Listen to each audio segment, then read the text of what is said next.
ಸುದೀಪ್ ಅವರ ಈ ಮಾತುಗಳಿಗೆ ದರ್ಶನ್ ಫ್ಯಾನ್ಸ್ ಏನೋ ಸೋಷಿಯಲ್ ಮೀಡಿಯಾದಲ್ಲಿ ರಿಯಾಕ್ಟ್ ಮಾಡ್ತಾ ಇದ್ದಾರೆ.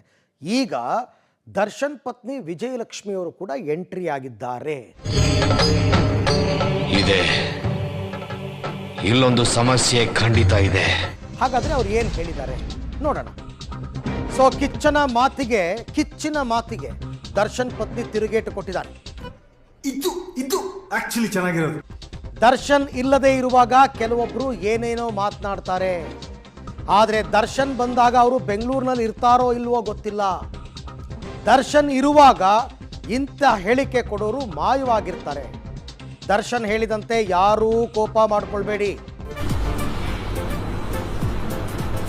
ಅಷ್ಟೇ.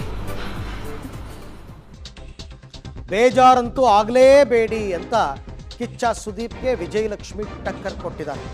ದಾವಣಗೆರೆಯಲ್ಲೆಲ್ಲೋ ಮಾತಾಡಿದ್ದಾರೆ. ಅವರು ಮಾತನಾಡಿದಂತಹ ಸಂದರ್ಭದಲ್ಲಿ ಈಗ ಈ ರೀತಿ ಹೇಳಿಕೆಯನ್ನು ಕೊಟ್ಟಿದ್ದಾರೆ.